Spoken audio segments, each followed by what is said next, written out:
Night Live. Nah, seperti biasa kalau hari Senin kita ada berita ringan dari berbagai daerah di Indonesia maupun dari luar negeri.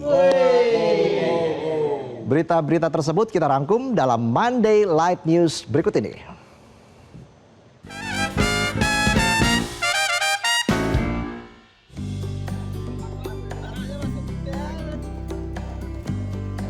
Operasi Keselamatan Candi 2026 di Kota Salatiga menghadirkan pendekatan berbeda dengan cara yang lebih simpatik dan humanis. Selain sosialisasi keselamatan berlalu lintas, petugas Satlantas Polres Salatiga membagikan bunga dan coklat kepada pengendara yang tertib sebagai bentuk apresiasi.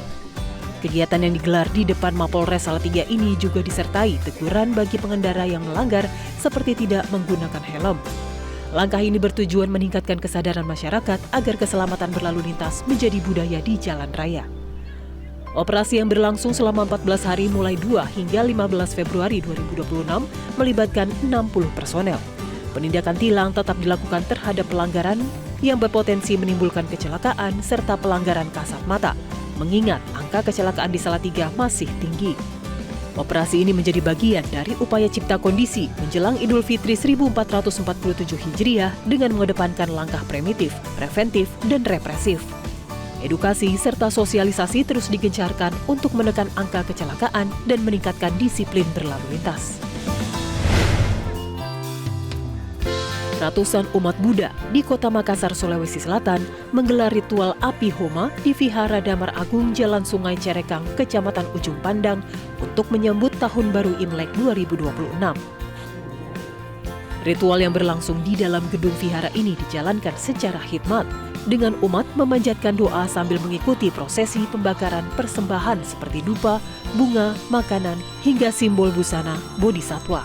Api homa dipercaya sebagai sarana memohon berkah, rezeki, dan pemberkatan dari para bodhisatwa dengan seluruh persembahan diserahkan sepenuhnya melalui unsur api.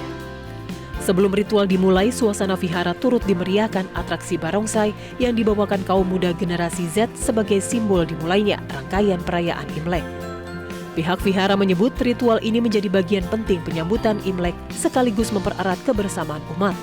Atraksi barongsai yang sempat vakum kini kembali diaktifkan dan direncanakan akan mengunjungi rumah-rumah umat saat perayaan Imlek berlangsung.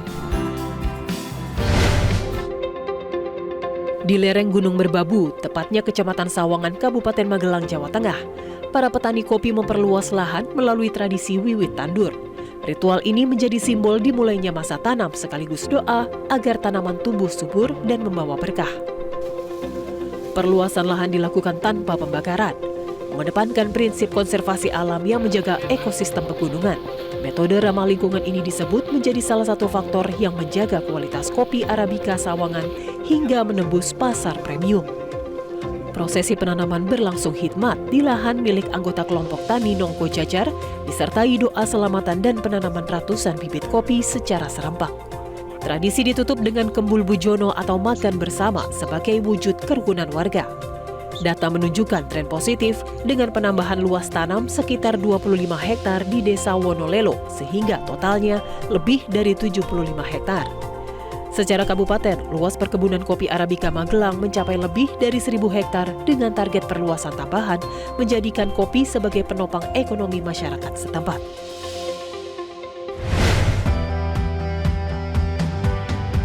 Menjelang Tahun Baru Imlek, Yayasan Taikaksi kembali menggelar program sosial tahunan bertajuk Angpau untuk Indonesia di Kelenteng Taikaksi, Semarang.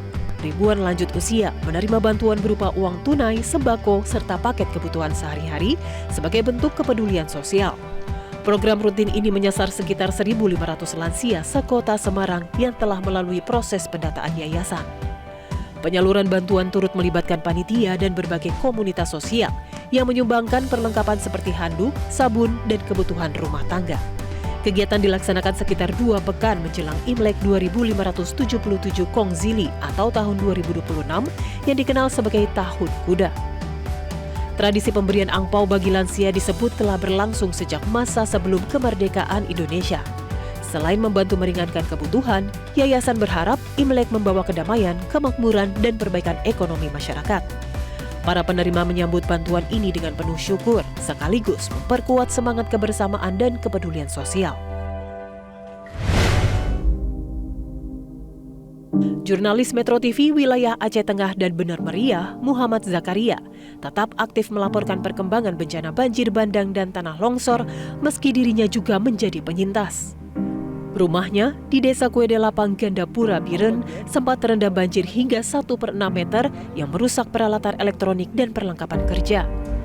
Tak hanya itu, rumah neneknya di Aceh Utara juga hancur diterjang banjir bandang pada November 2025. Kondisi tersebut tidak menyurutkan semangatnya untuk terus menyampaikan informasi kebencanaan kepada publik. Demi menjalankan tugas liputan di Aceh Tengah dan Benar Meriah, Zakaria bahkan harus berjalan kaki hingga 6 jam melewati jalur ekstrem akibat longsor dan jembatan putus. Baginya, jurnalis adalah penyambung suara masyarakat sekaligus harapan publik agar kondisi di lapangan diketahui luas, termasuk oleh pemerintah. Selama lebih dari 2 bulan pasca bencana, ia bersama jurnalis lainnya terus melaporkan situasi terkini dari wilayah terdampak. Dedikasinya menjadi bukti bahwa peran jurnalis sangat penting dalam situasi darurat kemanusiaan. Prajurit TNI membangun sumur bor di hunian sementara Kayu Pasak, Palembayan, Kabupaten Agam, Sumatera Barat, guna menjaga suplai air bersih bagi warga korban bencana.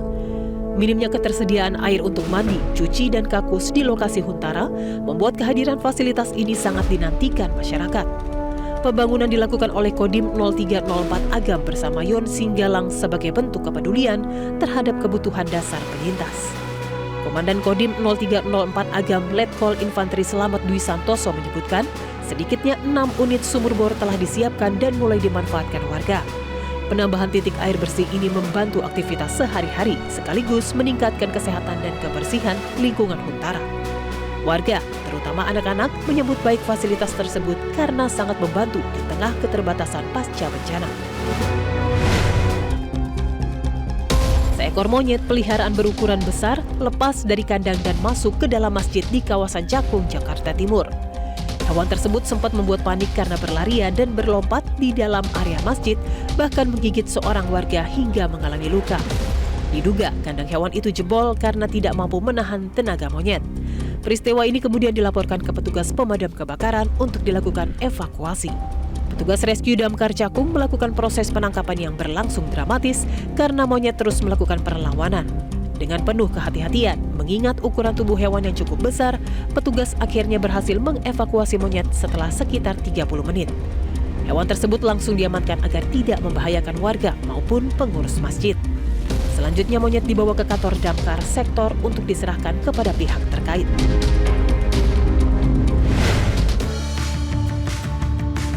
Ribuan anak penguin Magellanik terlihat di koloni terbesar dunia di Estancia San Lorenzo saat bersiap memasuki tahap penting dalam hidup mereka, meninggalkan sarang dan menuju laut untuk pertama kalinya. Rekaman memperlihatkan anak-anak penguin mengepakkan sayap dan bersuara keras menandakan kesiapan mereka. Mereka baru saja menyelesaikan proses molt pertama, yaitu pergantian bulu halus menjadi bulu kedap air yang sangat penting untuk bertahan di laut. Kini mereka juga harus memperkuat otot sebelum benar-benar mandiri. Menurut penjaga Taman Facundo Vinelli, induk penguin yang meninggalkan anak-anaknya di tahap ini dan tidak lagi memberi makan. Artinya, anak penguin harus segera belajar berburu sendiri di laut karena mereka hanya makan di perairan. Jika gagal beradaptasi, mereka beresiko kelaparan.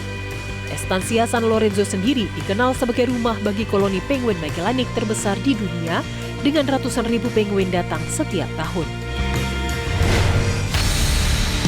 Girdhar Vyas, pria 66 tahun asal Bikaner, Rajasthan, dikenal luas karena kumisnya yang luar biasa panjang, yang ia klaim mencapai hampir 40 kaki atau sekitar 12 meter. Ia mulai memanjangkan kumis sejak 1985 dan menganggapnya sebagai hobi sekaligus simbol kebanggaan budaya Rajasthan. Dalam kesehariannya, Vyas merawat kumis tersebut dengan cara tradisional, tanpa sabun atau sampo, melainkan menggunakan tanah liat, kain basah, hingga bahan alami seperti multan miti, yogurt, lada hitam, dan susu domba agar tetap bersih dan berkilau. Dijuluki Mustache King of India oleh warga sekitar, Vyas kerap tampil di berbagai acara budaya seperti International Camel Festival, tempat wisatawan berbondong-bondong melihat dan berfoto dengannya. Mantan sopir di Departemen Kehutanan India ini menghabiskan beberapa jam setiap hari untuk merawat kumisnya dan bahkan mendapat pengakuan dari Dinas Pariwisata Rajasthan karena turut mempromosikan budaya lokal. Meski sudah terkenal secara lokal, ia masih menantikan pengakuan resmi dari Guinness World Records sembari terus membawa pesan kepada generasi muda bahwa kumis adalah bagian dari identitas dan karakter seorang pria. Para perempuan di Johannesburg mengubah limbah plastik dan konstruksi menjadi tas, pakaian, dan pouch yang layak jual. Melalui proses pembersihan, memotong, dan menjahit material bekas, mereka mencegah sampah berakhir di TPA sekaligus menciptakan sumber penghasilan baru bagi komunitas. Menurut pendiri, Liz Cole, model kerja memberi fleksibilitas waktu dan pekerja dibayar per produk. Pekerja seperti Barbara Moyo merasakan kemandirian dan menilai inisiatif ini mendorong masyarakat melihat sampah sebagai sumber daya, memperpanjang usia pakai produk, dan menunjukkan bahwa fashion sirkular bisa melawan polusi serta pengangguran.